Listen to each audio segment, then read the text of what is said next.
in the future, conduct himself in a manner of proper English gentleman.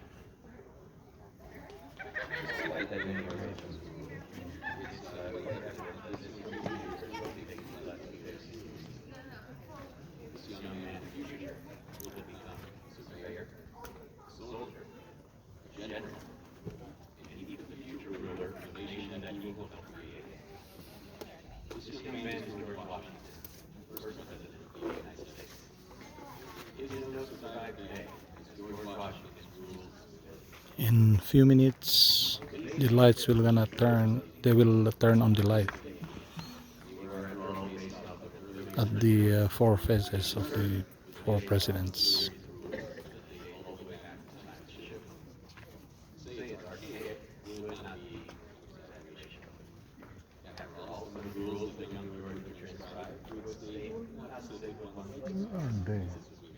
I don't know. Daddy. However, many rules that young George transcribed are still applicable to this day. Rules that regard showing kindness, respect, and humility to one's peers, associates, and acquaintances, regardless of their status or their place in society. Rule 63.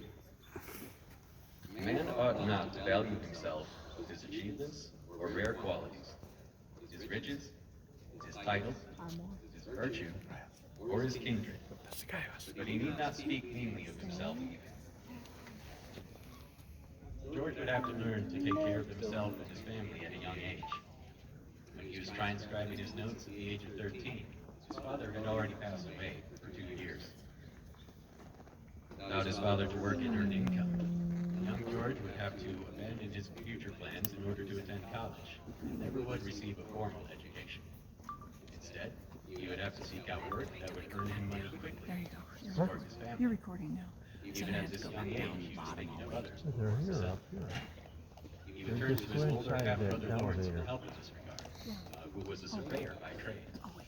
I'm good. He would teach George this art as well, and by 1749, a 17-year-old George Washington is appointed as the official surveyor of Culpeper County.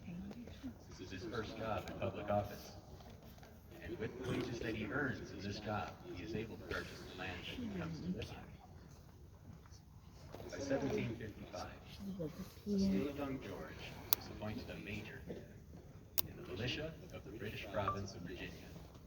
And he goes on to fight in the French and Indian War. During this war, he is able to distinguish himself Not on the recording battlefield, 'cause not by maintaining flawless victory after flawless victory.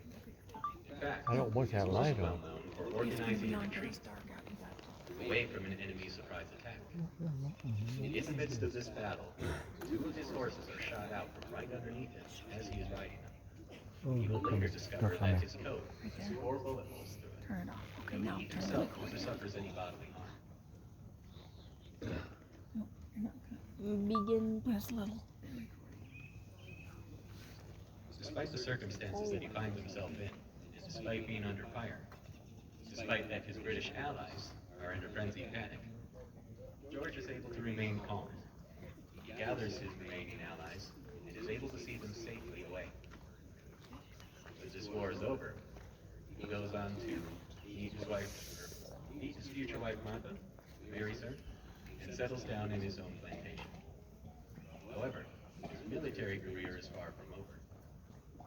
Years later, his fellow colonists would call upon him. In the colonies, there is a growing resentment for British rule. Many of the colonists are unhappy with the crown, and a revolution is on the horizon. When the Continental Army is formed in order to combat the British troops, future President John Adams nominates Washington to lead them as their general. Always one to answer the call of his people, George accepts this position. This time, instead of just putting his family or his fellow soldiers before himself,